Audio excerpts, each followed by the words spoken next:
ဒါကမတ်တိုက်နှခမ်းကြီးသူကလစ်ပန်းလေးပါသူတို့နှစ်ခုရဲ့ကောင်းကျိုးလေးတွေကိုဆိုးကျိုးလေးတွေကိုပြောပြပေးသွားမှာဖြစ်ပါတယ်အဲ့တော့မတ်တိုက်နှခမ်းကြီးတွေကတစ်ခါထိုးသားတာနဲ့ပေါ့နော်သူကအချိန်ကြာကြီးခံပါတယ်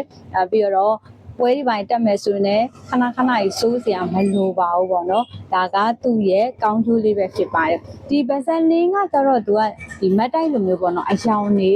အကြာကြီးမခံဘူးပေါ့နော်ပြောဒါပေမဲ့သူ့ရဲ့ကောင်းကျိုးကကျတော့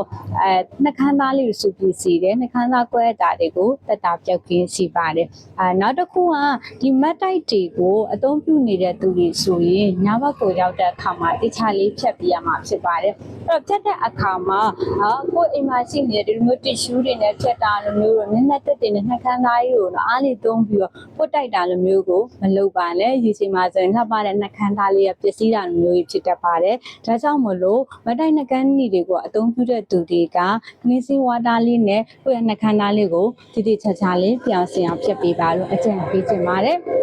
အဲ့တော့ယူရောမတ်တိုက်နှကမ်းကြီးကိုသုံးနေလားဗဇက်လေးဒီလိုမျိုးလစ်ပန်းလေးကိုသုံးနေလားဆိုတာကိုတော့မှတ်ခဲ့ပါအောင်အဲ့တော့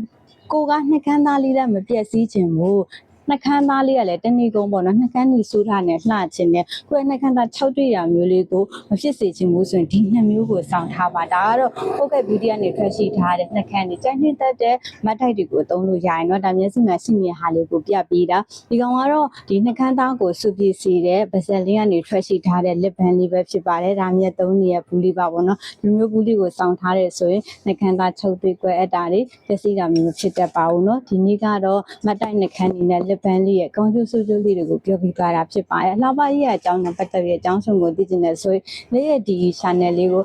follow လေးလုပ်ထားပေးပါနော်။နောက်ရတော့ဒီမှာပြန်လည်ဆုံကြပါဦးမယ်။ Bye bye